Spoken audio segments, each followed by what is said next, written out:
बिस्मिल्लाहिर्रहमानिर्रहीम। नाज़रीन अस्सलामु अलैकुम। आज एक नए वीडियो के साथ हम आपके सामने हाज़िर हैं। अभी तक हम लोगों ने जो बात की थी वो ये थी कि what are the basics of Islamic economics, कि किन चीज़ों की बुनियाद पे इस्लामिक इकोनॉमिक्स की बहुत सारी थ्योरीज़ या ज़्यादातर थ्योरीज़ को फॉर्मुलेट किया गया है, और वो कौन सी चीज़ें हमें ध्यान में रखनी है किसी भी इस्लामिक इकोनॉमिक्स की थ्योरी को समझने के लिए, कि किस तरह से हमें अपने पैसे का यूज़ करना है इलाही निज़ाम की हैसियत से।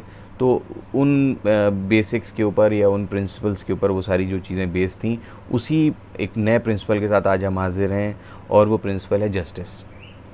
होना तो जस्टिस को बहुत शायद मेरे ख्याल से पहले नंबर पे चाहिए था, लेकिन खैर जो भी है। तो जस्टिस बेसिकली इसको हम अदल के नाम से जानते हैं, और ये बहुत ही कॉमन चीज़ हमारे आसपास सुनने को मिलती है। हर आदमी कहता है कि हमारे साथ इंसाफ नहीं हुआ, हमारे साथ अदल नहीं हुआ, हमें अदल चाहिए है, हमें इंसाफ चाहिए है। अदल को लेके हम अक्सर बहुत सारी बातें सुनते रहते हैं। हम अपने सोसाइटी में चारों तरफ चाहे वो किसी भी तरह के अदल के बारे में बात की जाए, हम चारों तरफ बस ये सुनते हैं कि हमें अदल चाहिए, हमें इंसाफ चाहिए, हमें अपना हक़ चाहिए है। तो ये जानते हैं कि बहुत सिंपल सी बात से कि क्या है जस्टिस। इसके ऊपर तो एक पूरी किताब है, थ्योरी ऑफ जस्टिस। तो ना मालूम कितनी किताबें, कितनी थ्योरीज़ हैं जस्टिस के ऊपर, लेकिन हम क्योंकि एक चीज़ को एक छोटे से वीडियो में समेटने की कोशिश करेंगे, तो हम यहाँ पे जानेंगे कि व्हाट इज़ बेसिकली जस्टिस। 3 बातें आती हैं। पहली आती इक्वालिटी, दूसरी आती equity, and the third is justice. बराबरी से देना इक्वालिटी, हिसाब से फेयरनेस के साथ देना इक्विटी, और जस्टिस अदल के साथ चीज़ को देना। एक मिसाल में अगर हम चीज़ को बयान करें कि अगर हम अपने फॉर एग्ज़ाम्पल हमारे यहाँ कुछ एम्प्लॉइज़ काम करते हैं, और हम अपने सारे एम्प्लॉइज़ को जूते तकसीम करना चाहिए। बहुत कॉमन एग्ज़ाम्पल है, जूते तकसीम करना चाहें कि हम आपको जूते गिफ्ट कर रहे हैं, मान के चलते हैं ईद पे, दिवाली पे, या किसी भी फंक्शन पे, या किसी भी ख़ास मौके पे हम सबको गिफ्ट देना चाहते हैं जूते। हम सबको एक जैसे जूते दे दें, दैट इज़ इक्वालिटी। बराबरी की हमने, सबको एक नज़र से देखा और हमने सबको एक जैसे जूते दे दिए, और एक ही साइज़ 8 नंबर जूते दे दिए हमने सबको। This is equality. बराबरी की हमने, सबको सबका हक़ बराबर से दिया। देन आता है इक्विटी। इक्विटी का मतलब हमने अब थोड़ा सा फेयरनेस ली, हमने वहाँ पे उनको जूते दिए जो जिसकी नाप का था। अब अगर किसी की नाप 8 नंबर पैर है तो हमने उसको 8 नंबर जूता दिया, अगर किसी का पैर की नाप 10 नंबर है तो हम उसको 10 नंबर का जूता देंगे। तो यहाँ पे हमने प्ले किया इक्विटी को। इसी के आगे जब हम बढ़े, तो अब क्योंकि कुछ वर्कर्स का काम फील्ड वर्क का है तो उनको वहाँ पे लेदर के बूट्स चाहिए, कुछ का दौड़ भाग का मार्केटिंग का है तो उनको वहाँ पे स्पोर्ट्स टाइप के शूज़ चाहिए। तो अलग अलग नीड्स हैं सबकी, तो उनकी नीड्स के बेसिस पे और उनके पैर के साइज़ के बेसिस पे जब हमने उनको जूते तकसीम किए, गिफ्ट दिए, तो that is known as justice. हम एक और मिसाल से बात साबित करते हैं। हमारे सामने हम एक कंपनी के मालिक हैं, हम एम्प्लॉयर हैं, हम जॉब्स हमने कुछ निकाली, एडवर्टाइज़ करी, जिसकी मिनिमम क्वालिफ़िकेशन ग्रेजुएशन थी। हमारे पास 2 बच्चे आए, एक बीबीए किया हुआ था, दूसरा बीटेक किए हुआ था। दोनों की क्वालिफ़िकेशन बराबर है, तो दोनों को क्या हम एक जैसा जॉब दे देंगे? ये इक्वालिटी के कंटेक्स्ट में तो बात समझ में आती है कि हमने दोनों को एक तरह का जॉब दे दिया, लेकिन जस्टिस क्या है? हम दोनों को एक तरह का जॉब नहीं देंगे इक्विटी के बेसिस पे। हम बीबीए किए हुए बच्चे को मार्केटिंग का या कमर्शियल किसी एक्टिविटी की जॉब देंगे, और बीटेक किए हुए बच्चे को कोई टेक्निकल जॉब देंगे जिसमें उसने बीटेक में स्पेशलाइजेशन हासिल किया होगा। कंप्यूटर साइंस का है तो कंप्यूटर साइंस से रिलेटेड हम उसको जॉब्स देंगे। अगर वो आईटी सेक्टर में है तो हम उसको उससे रिलेटेड जॉब्स देंगे। अगर मैकेनिकल में है तो हम उसको मैकेनिकल से रिलेटेड जॉब्स देंगे। और जस्टिस की जहाँ तक बात आई, तो अब इसी के और आगे हम बात करें, अगर कोई बच्चा मैकेनिकल इंजीनियरिंग किए हुए है तो हम उसको मैकेनिकल इंजीनियरिंग की जॉब देंगे, मैकेनिक बनने की जॉब नहीं देंगे। तो जस्टिस को हमें इस तरह से समझना पड़ेगा, और जस्टिस बुनियाद है हर चीज़ की। बहुत सिंपल सी थ्योरी है, बहुत पहले से चली आ रही है, ग्रीक फ़िलासफ़र्स के टाइम से। कई फ़िलासफ़र्स का ये कहना था कि सबको उनकी एबिलिटीज़ के हिसाब से जॉब दे देना इक्विटी कहलाती है। कहीं पे कोई थ्योरेटिशियन मानते हैं कि उनके फंडामेंटल राइट्स को देना जस्टिस कहलाता है। तो जस्टिस को अलग अलग बहुत सारे ऑथर्स ने, बहुत सारे फ़िलोसोफर्स ने डिफ़ाइन किया, अलग अलग थ्योरीज़ हैं। जस्टिस की बहुत लंबी एक डिस्कशन है, हम उसके बारे में यहाँ पे बात नहीं कर सकते हैं, लेकिन हम लोग आगे बात करते हैं कि इस्लाम की जो बुनियाद है वो जस्टिस के ऊपर किस तरह से डिपेंडेंट है। जस्टिस इंसान के बुनियादी नेचर में शामिल है। आदमी चाहे भी, ये बड़ी एक हैरत की बात है कि आदमी चाहे जितना भी जालिम हो, लेकिन वो अपने लिए ज़रूर अदल तलाश करता रहता है हर चीज़ में। वो चाहे खुद कितना बड़ा, कितने लोगों का भी हक मारे हो, लेकिन अगर उसका 1 रुपया भी अगर ना हक चला जाएगा तो वो कहेगा मेरे साथ नाइंसाफ़ी हुई है ना।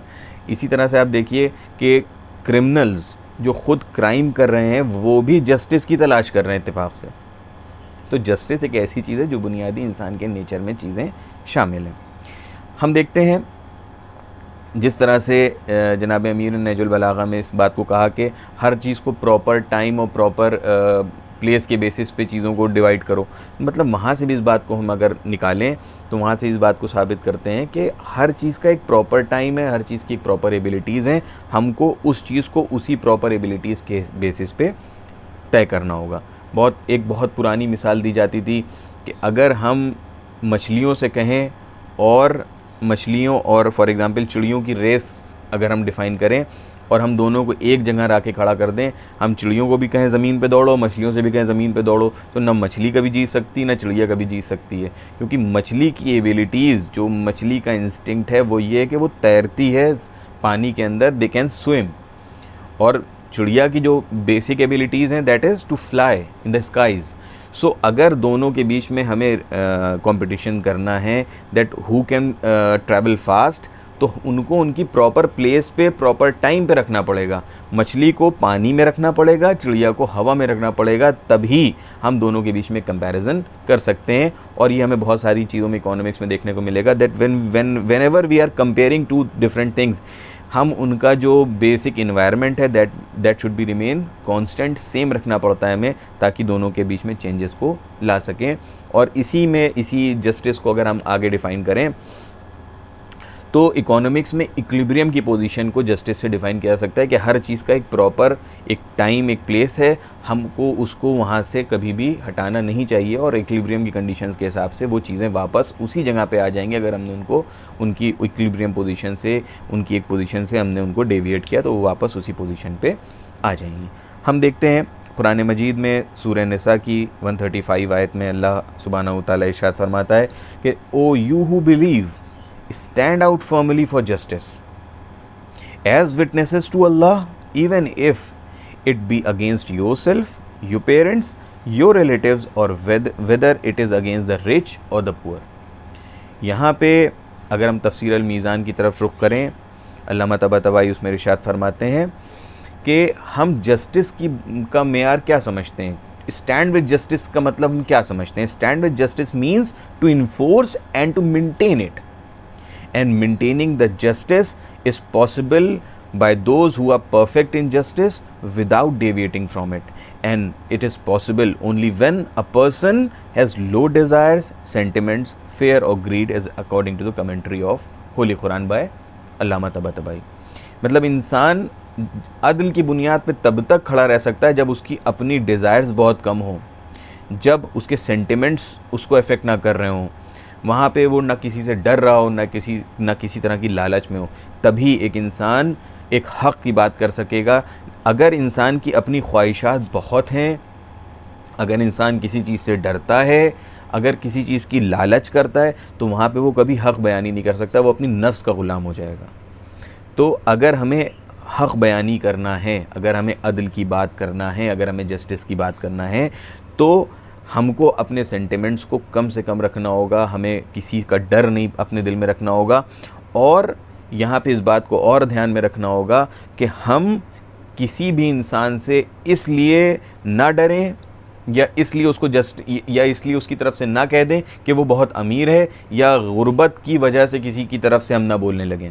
तो हमें बात अपनी जो कहनी है वो सच कहनी है, वो अदल की बात करनी है, चाहे वो अमीर हो चाहे वो गरीब हो। हमें किसी पे तरस नहीं खाना है अगर वो नाहक है। तो ऐसा नहीं है कि अगर कोई गरीब गलत बात कर रहा है, कोई ज़रूरतमंद है, लेकिन उसने कोई गुनाह किया, कोई जुर्म किया, कुछ नाइंसाफ़ी की, तो हम सिर्फ़ इस बिना पे कि वो गरीब है क्या होगा, हम उससे अदल की उससे इंसाफ की तरफ से बात ना करें, ऐसा मुमकिन नहीं है। या कोई अमीर है और हम उससे डर के बात करें कि ये हमारी कुछ सिफारिश कर देंगे, ये हमें गाड़ी दिला देंगे, इसलिए इनकी तरफ से बोल दो, भले वो नाहक हो जाए। तो ना हमें अमीर की तरफ से बात करनी है, ना हमें गरीब की तरफ से बात करनी है, हमें दरमियानी रास्ता इख्तियार करना है। जो सच है, जो हक़ है, हमें उसके ऊपर रहना है, चाहे फिर वो हमारे ख़िलाफ़ क्यों ना जाए, चाहे मेरे वालिदैन के ख़िलाफ़ क्यों ना जाए, लेकिन हमें अदल पे कायम रहना है।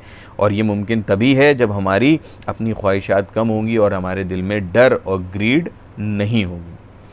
फिर इसी कंटेक्स्ट में आगे सूरह माइदा की देयर इज़ वर्स नंबर 8 कि O you who believe be upright for Allah, bearer of witness with justice, and let not hatred of the people inside you to act equitably, act equitably, that is nearer to pity, and fear Allah, surely Allah is aware what you do।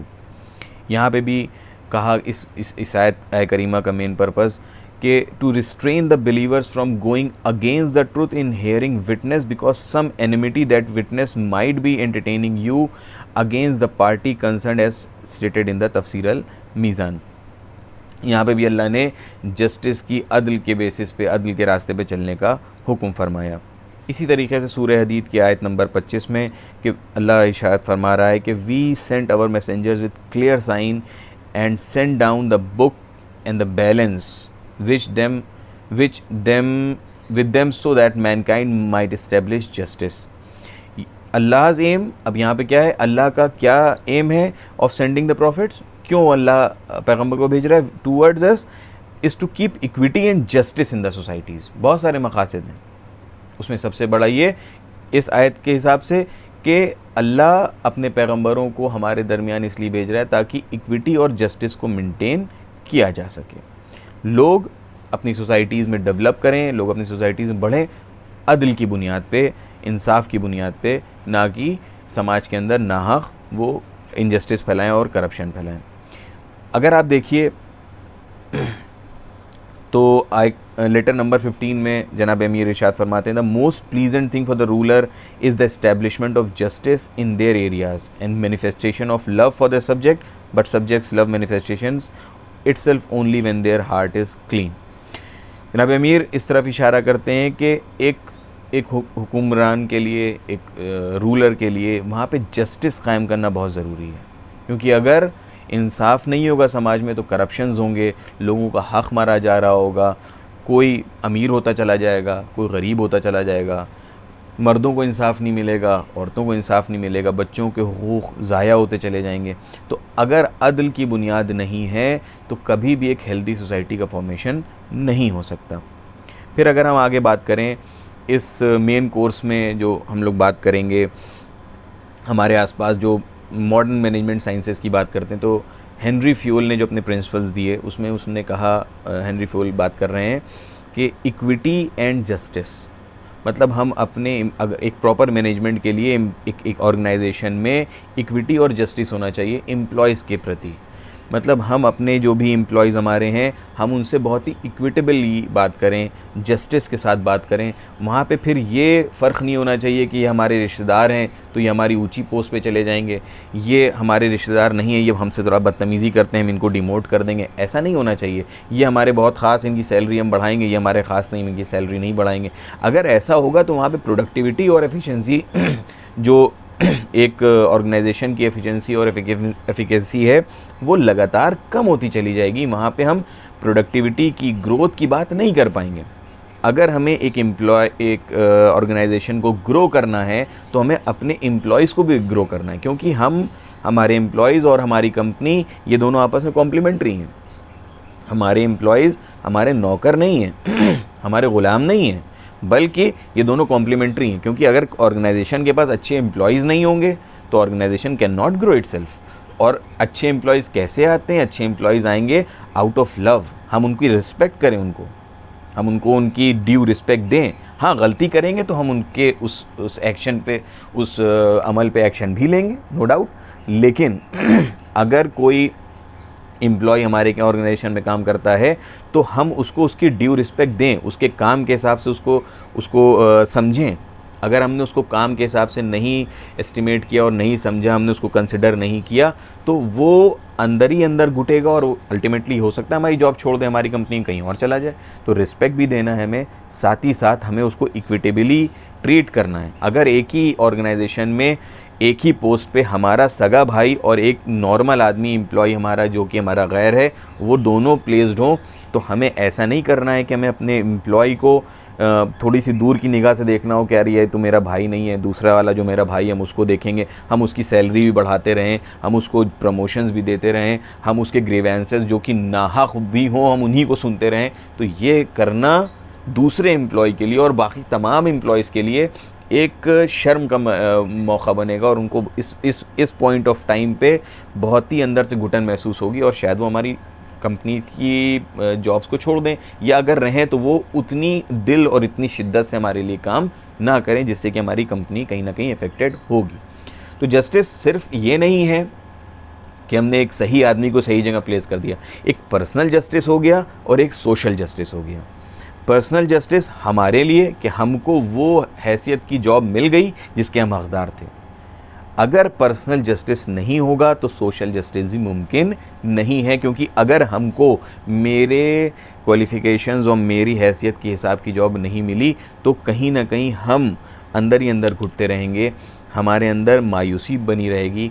हो सकता है उसकी वजह से corruptions create हो सकता है intolerance create हो जाए, हो सकता है समाज के बैलेंसेस बिगड़ जाएं, क्योंकि जिस चीज़ के लिए हम बने थे, जिस चीज़ के लिए हमने अपने लिए रियाजतें की थी, मेहनतें की थी, हम अगर उस पोजीशन पे नहीं पहुंच पाएंगे तो हो सकता है समाज में हमारे ज़रिए करप्शन हो सकता है हम जो चीज़ डिलीवर कर सकते हो समाज को, क्योंकि हमको वो पोजीशन नहीं मिल पाई तो हम वो डिलीवरेंस ना कर पाए, तो समाज भी कहीं ना कहीं हमारे इनजस्टिस, हमारे साथ जो इनजस्टिस हुआ है उससे अफेक्टेड होगा।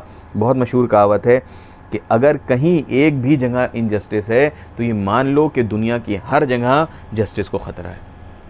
तो जस्टिस की बुनियाद हमें बनानी पड़ेगी। अगर हमें अपनी ऑर्गेनाइजेशंस को, अगर हमें अपने सोसाइटीज़ को डेवलप करना है, ग्रो करना है, तो हमें अपने एम्प्लॉयज़ जो हमारे एसोसिएट्स हैं, जो हमारे वॉलंटियर्स हैं, उनको बहुत ही जस्ट मैनर में ट्रीट करना है, उनको उनका वो हक़ देना है जिसके वो हकदार हैं, उनको वो ड्यू रिस्पेक्ट देना है without any discrimination as to caste, creed, sex और एनी रिलेशंस।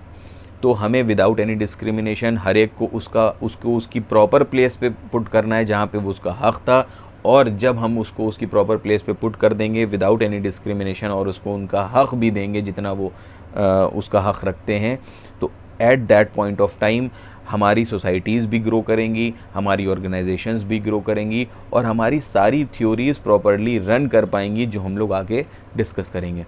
तो ये तो हमारी बात हो गई जस्टिस की। अब हम लोग नेक्स्ट लेक्चर में आगे बात करेंगे। फॉर नाउ, अगर अभी आपने हमारा चैनल सब्सक्राइब नहीं किया तो please support us by subscribing and liking our videos. Thank you for now.